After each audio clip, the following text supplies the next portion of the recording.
Shalom Ouvracha. Alors tout le monde sait qu'il y a eu des incendies en Israël. Donc moi j'ai cherché à savoir c'est quoi le feu exactement. Donc évidemment moi j'ai aucune optique de dire la situation actuelle et de le mettre dans le prisme de la Torah parce que je n'ai pas les compétences tout simplement. Mais j'ai étudié ce sujet-là et j'ai trouvé des choses intéressantes que je voulais partager avec vous. Donc le feu en soi c'est un sujet très vaste. C'est un sujet qui est expliqué par tout le monde, que ce soit religieux, scientifique, psychologique. C'est un sujet qui est très intéressant. Moi, je ne parlerai pas de tout ça. Je parlerai juste des choses que j'ai pu étudier vis-à-vis du feu, avec un prisme de la Torah et un prisme spécifique du Maharal. Donc le feu, on le sait que le feu, il a toujours une part de dualité, une dualité matérielle par le fait qu'il consomme un matériel pour devenir du feu, mais d'un autre côté, il a une part spirituelle parce qu'il n'est pas vraiment matériel. Euh, donc c'est très spécial. Le feu, c'est quelque chose qui est très très très spécial.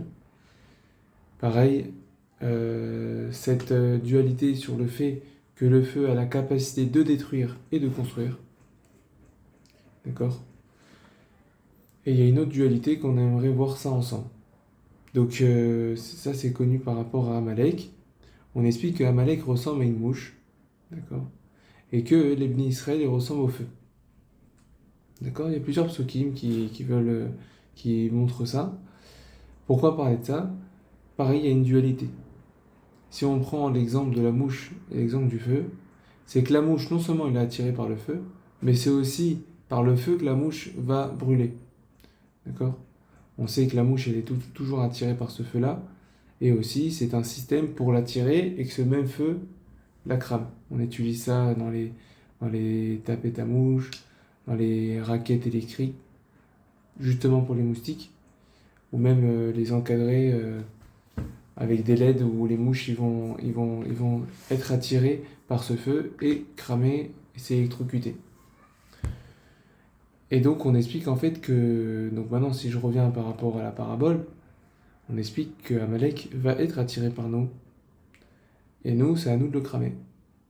C'est un peu spécial dit comme ça, mais il y aura toujours cette dualité. C'est que c'est pas chacun fait sa vie. Non. Il y aura toujours cette chose. Maintenant, qu'est-ce que c'est Amalek aujourd'hui? Ça, c'est un sujet complexe. On est bien d'accord. Ce qui est sûr, c'est qu'on ne peut pas se laisser influencer par tout ce qui se passe actuellement. Donc ça, c'était un premier point que je voulais voir avec vous par rapport au feu. Et moi, j'ai un autre point que je voulais voir avec vous. C'est un point lié au Maharal, que le Maharal, il explique que les bénis Israël sont représentés dans certains psukim du Nar par le feu, et les goïms sont représentés par l'eau. Bon, d'accord. Donc le feu et l'eau, d'accord. Qu'est-ce qu'on sait du feu et de l'eau? C'est qu'on sait qu'ils ne sont pas assimilables. À part dans les Nissim, ils ne sont pas assimilables. D'accord. Pour dire qu'il ne faut pas qu'on soit assimilé. Attention, évidemment, on n'a pas dit qu'on ne peut pas vivre en paix en étant à côté, avoir un pacte de paix. Ça, c'est possible, d'accord. En gros, chacun fait sa vie, chacun fait aucun souci, mais ce n'est pas assimilable d'être ensemble, d'accord. Donc ils seront toujours séparés l'un de l'autre, toujours l'un séparé de l'autre. Maintenant, qu'est-ce qui se passe? Et c'est ça qui est beau dans le Maharal quand il explique ce feu-là, c'est qu'il explique comme ça. Si je mets le feu très proche de l'eau, donc en gros je mets de l'eau sur le feu, qu'est-ce qui se passe? Le feu s'éteint. Donc ça dépend de la quantité, ça dépend de tout ça, on est d'accord. Mais puisqu'il n'y a plus d'oxygène, le feu va s'éteindre. D'accord. Ok. Donc ça c'est si on le met, et on les met les deux ensemble. Mais maintenant, que se passe-t-il si le feu a ses délimitations et l'eau a ses délimitations, mais ils sont côte à côte? Que se passe-t-il? C'est le feu qui va arrêter de brûler ou c'est l'eau qui va s'évaporer? Et ben c'est l'eau qui va s'évaporer. Et tout ce que le Maharal veut expliquer là-bas, c'est qu'il faut faire très très attention à l'assimilation. Certes, on est en galoute, certes, on vit à côté des goïms, etc. Mais on ne peut pas être avec ce même système que les goïms ont. Parce que sinon, on va s'éteindre. On va s'éteindre. On va s'éteindre si on reste avec des goïms. Et c'est très important de le comprendre. Et quand j'ai resté avec des goïms, c'est pas moi, j'ai rien contre les goïms, c'est le système qui n'est pas fait pour un juif. Le système actuel qu'un goy vit via les réseaux sociaux, via tout ce qui se passe. On va pas tout expliquer, ce serait trop long. Mais y rester, on va s'éteindre. Alors qu'est-ce qu'il faut faire? Il faut prendre ses distances. Ok. Donc il faut prendre ses distances à fond. Maintenant, si c'est pas possible de prendre ses distances, eh ben on prend assez de distance pour qu'il y ait une limite claire entre le système juif et le système goy, le système de la Torah et le système qui est anti-Torah. Et grâce à ça, avec le temps, eh ben l'eau elle va s'évaporer. Principe d'une marmite sur un feu. Si on met de l'eau dedans, à force, elle va s'évaporer. Certes, le goy, ou le système du goy plutôt, ben, il va s'agiter quand il y a le feu qui est à côté. Plus le feu il est là, plus ça va bouillonner. D'accord? Mais avec le temps, il y aura plus de soucis. Juste le dernier point, c'est pas le Maral qui dit ça, c'est moi qui propose. Mais je pense que c'est très très important de parler de ça, et c'est pour ça que je vais essayer de m'allonger dessus. On ne peut pas vivre avec le même système que les goïms vivent actuellement. Vivent pour le superficiel. Vivent pour m'as-tu vu? Vivent pour le chifouni. Stop, on ne peut pas vivre comme ça.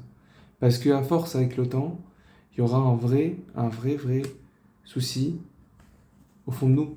Parce qu'on fera que attention à la forme. Et malheureusement, la majorité des gens vivent par rapport aux autres. Et il faut qu'on arrête de vivre comme ça. Essayer d'éviter de vivre par rapport aux autres.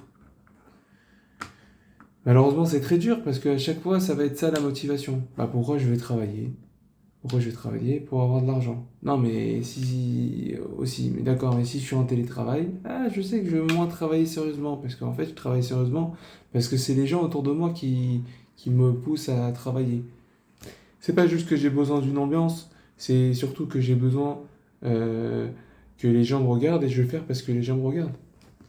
Quand le patron il est là, je suis très sérieux dans mon travail. Arrêtez de travailler comme ça.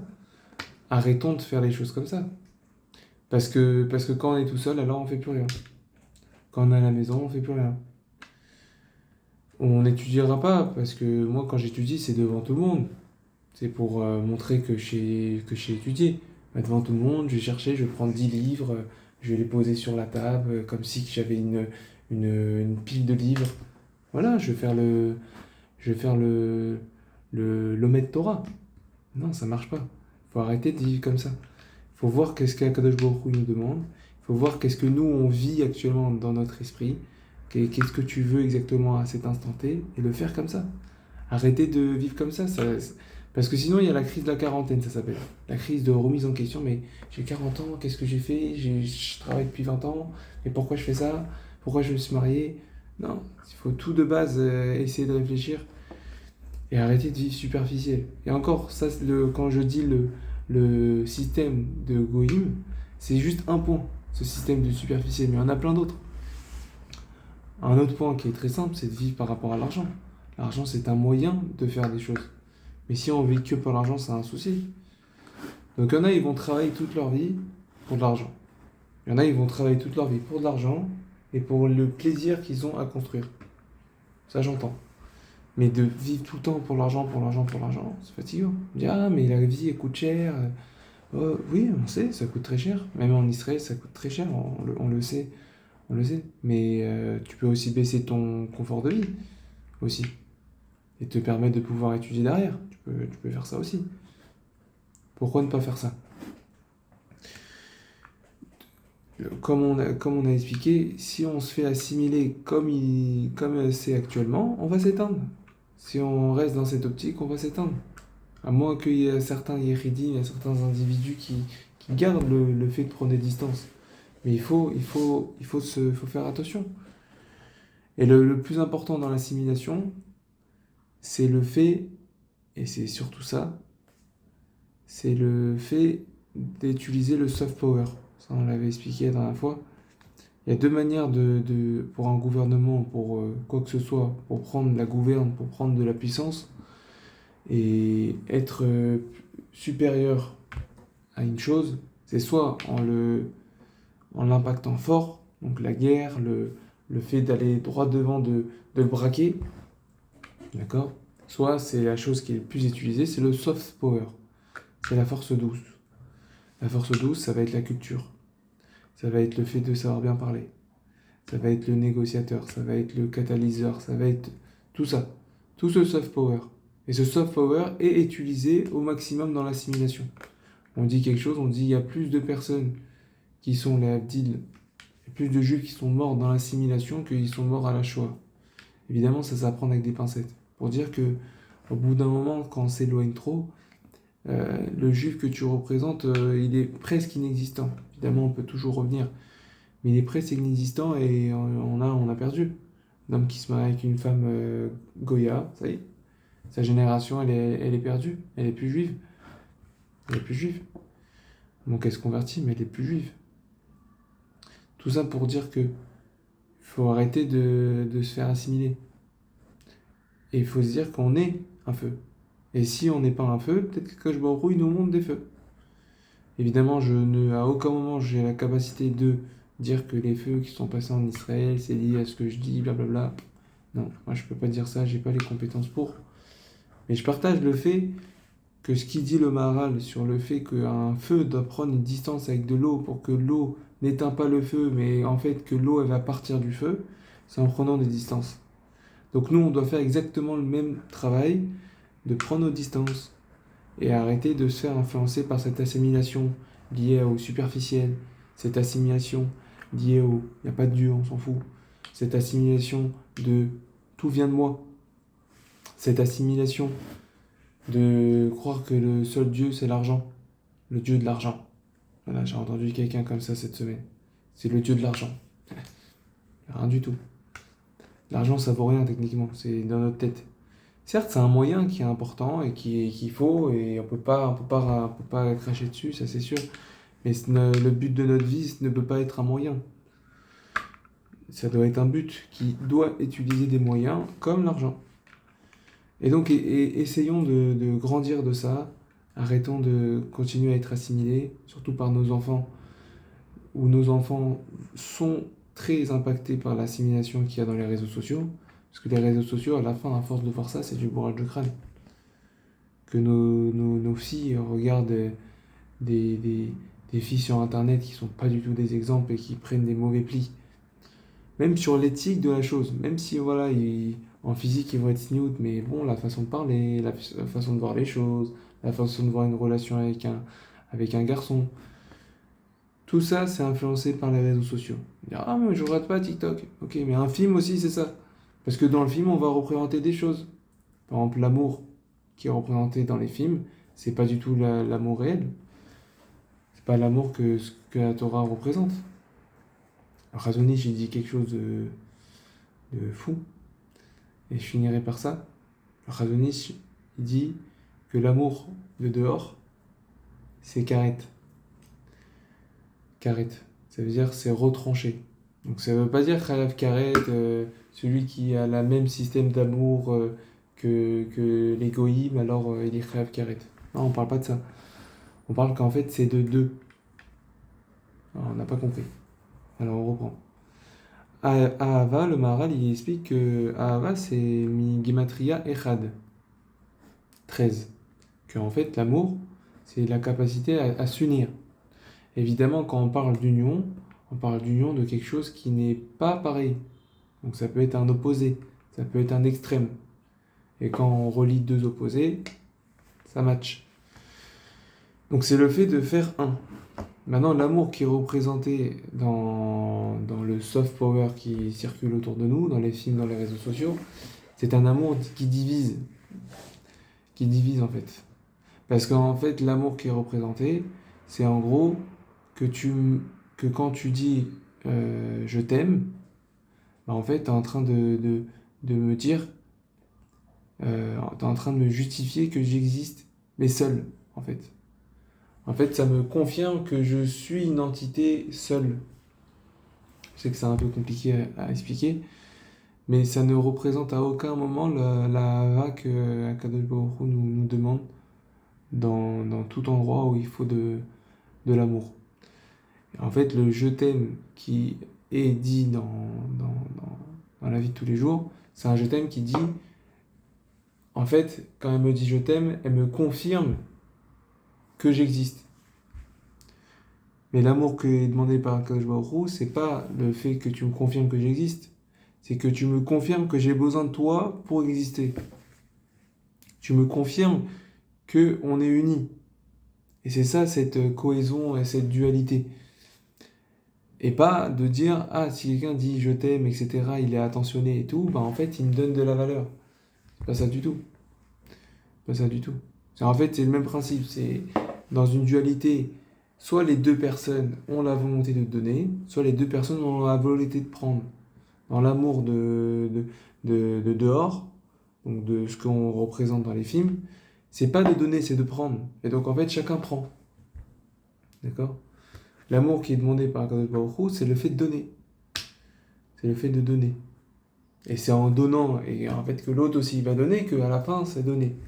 Vous allez me dire, mais à la fin, il y a toujours une circulation de choses. Et c'est pas du tout la même intention. Donc quand ça se passe mal et qu'il n'y a pas chacun qui donne, il y a des divorces. Mais si je suis toujours dans cette optique de donner, d'être zorem, de top, cédère, je prends sur moi, ou non, je veux la faire kiffer, je veux le truc, et il y a moins d'histoire. Donc par exemple, ça c'est un exemple de l'assimilation. Aussi quelque chose de très important dans l'assimilation.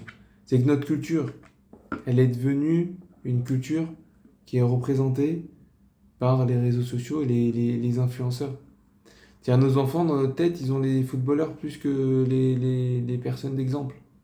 Donc déjà, sans parler de religion, les influenceurs ne sont pas des exemples. C'est pas forcément ceux qui ont le plus réussi, pas celui qui a une plus grande notoriété qui a le plus réussi. Donc déjà, c'est le premier point. Donc en fait, il faut chercher des exemples de personnes qui ont vraiment réussi, et ça, ils sont pas forcément connus. Et surtout qu'un influenceur, très souvent, quand on regarde un peu, ils sont pas très malins. Hein. Ils sont pas très malins, et en fait, on est des produits de consommation, quand on réfléchit bien. Un YouTube, comment ça marche? Pourquoi c'est gratuit? Pourquoi YouTube c'est gratuit? Pourquoi TikTok c'est gratuit? Bien qu'il y a plein de systèmes, de trucs. Parce que c'est nous le produit. Nous sommes le produit. Et en fait, c'est qui paye pour que YouTube existe? C'est les pubs. D'accord? Qui en fait vont capter notre attention. Donc en fait, on est les produits. Et les personnes qui veulent vendre une pub, d'accord? Ils veulent une pub, ils veulent que tout le monde voit quelque chose, et ils vont nous utiliser. D'accord? Donc en fait, quand on est influenceur, on accepte que, en fait, que lui, c'est un produit quoi. C'est-à-dire mon abonné, mon viewer, mon truc, c'est un consommateur. C'est un produit, pardon. Non seulement c'est un consommateur, c'est pas un producteur, mais j'accepte sur le fait que c'est un produit. Voilà. Donc, imaginez le système, imaginez où on est quand en fait on regarde TikTok et YouTube. Donc essayons de faire un effort, parce que je sais que c'est très difficile dans l'actualité de ne pas être consommateur, pas regarder tout ça, mais faisons un effort d'arrêter d'être assimilé dans notre tête, et assimilé dans notre travail, et assimilé dans tout le temps qu'on utilise.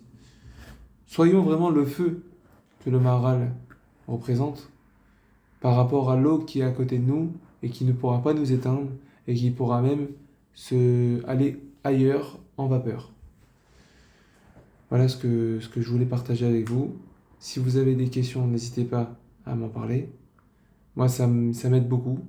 Ça m'aide à me construire. Les critiques constructives, c'est ça qui permet de devenir meilleur.